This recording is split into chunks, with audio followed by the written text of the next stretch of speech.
حي على الفلاح.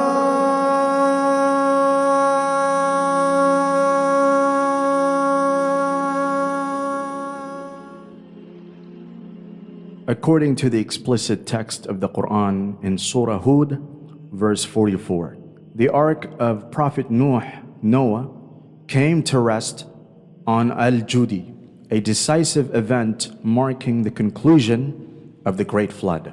This Quranic declaration establishes a specific geographical anchor for the Ark's final landing. Classical commentators like Al-Tabari identify al-Judi as a known mountain in the region of Mesopotamia, Al-Jazirah, near modern-day Mosul. Tafsir Ibn Kathir elaborates on its significance, explaining that the Ark's resting was a fulfillment of Allah's decree and that the mountain itself was preserved as a sign and a lesson for future generations.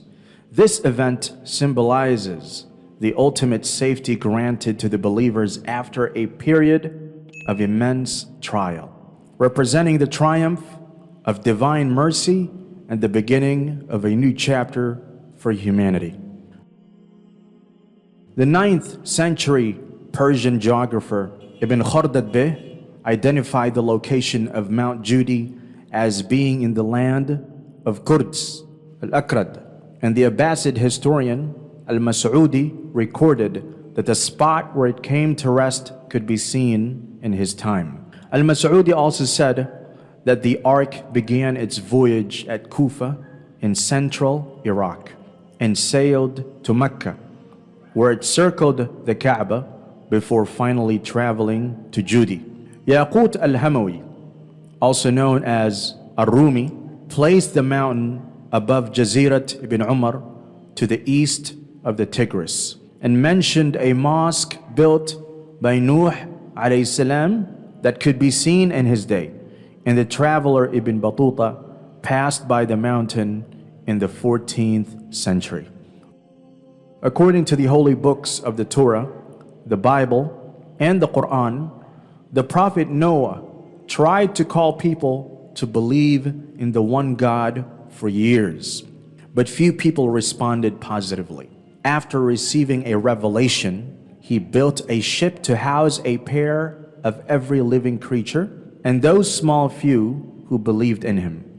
From the expression water gushed forth from the oven in the verse of the Quran, most scholars deduced that Noah's Ark had advanced technology and was powered by steam. Noah is considered the master of sailors and carpenters. After heavy rains that fell for days, the whole world was covered with water. Disbelievers perished.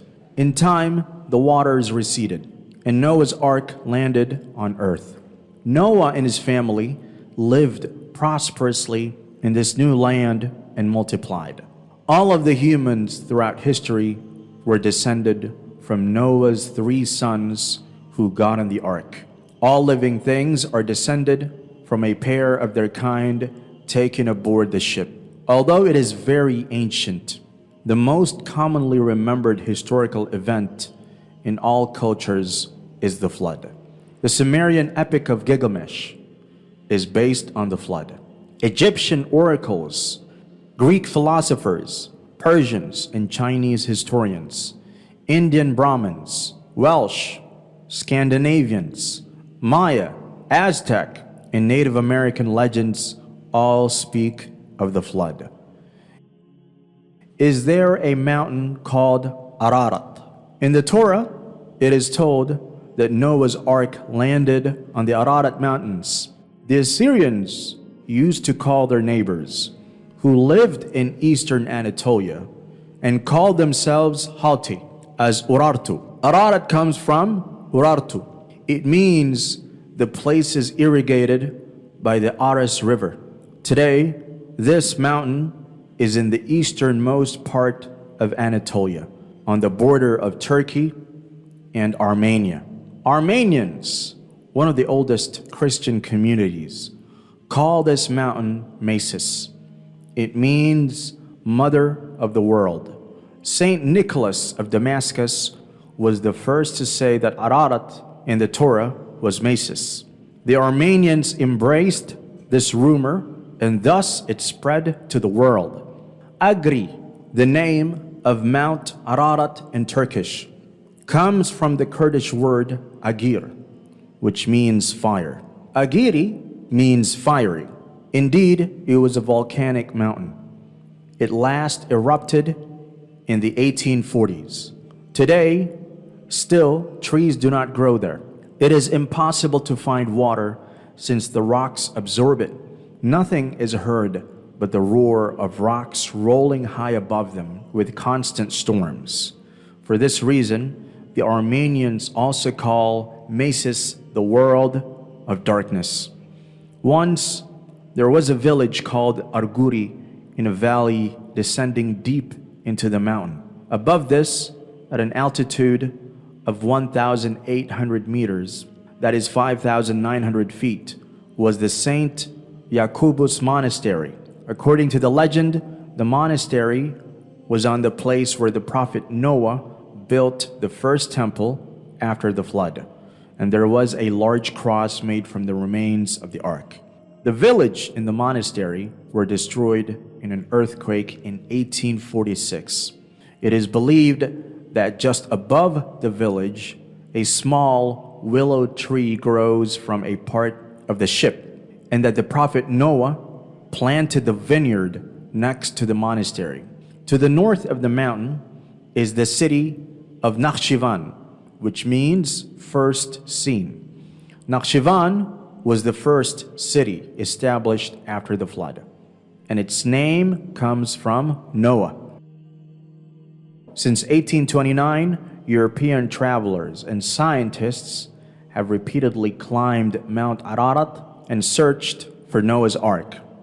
They claimed that they found a 3-decked ship according to the measurements of 150 meters by 25 meters by 15 meters given in the Bible. And some even bought some parts. Later on, the pilots said that they had even took pictures of the ship. Representative pictures were drawn. Newspapers made a sensation of the event.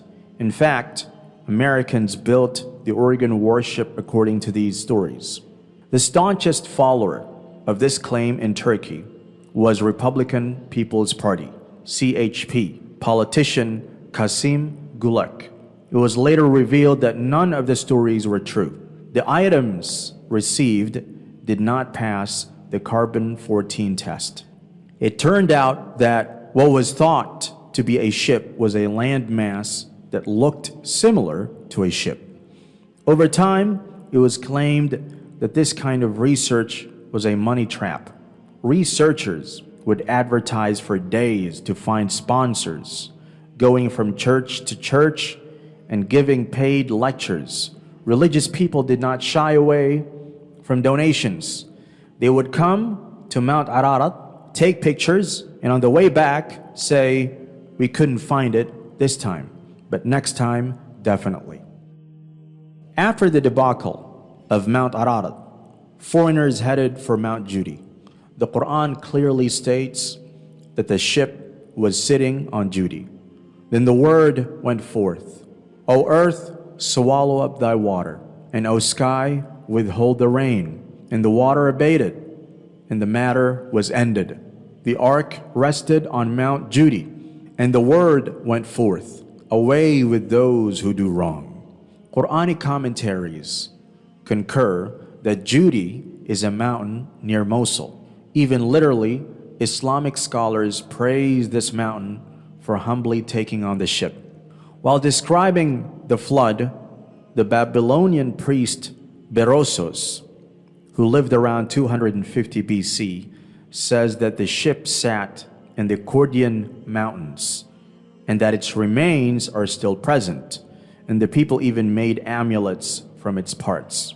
These mountains are located on the southwest shores of Lake Van, and it is where Mount Judi stands, just north of Mesopotamia, where the Prophet Noah lived.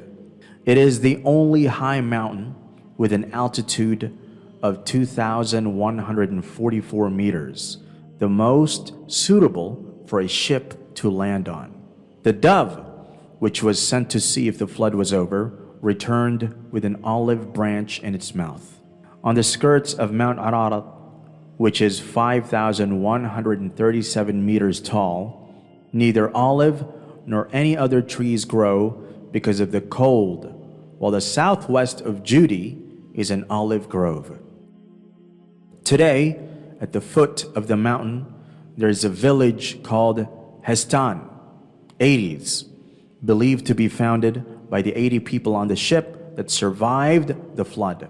Right under the mountain, there is the southeastern city of Surnak. And according to a rumor, the origin of this word is Shahri Noah, in Persian meaning the city of Noah. In Sizr, a historical town very close to the mountain, there is a large tomb that is said to belong to the Prophet Noah. As mentioned in a verse of the Quran, and the people of Noah, when they rejected the messengers, we drowned them, and we made them as a sign for humanity. Some tafsir, exegesis, scholars concluded that the remains of the ship would not be lost.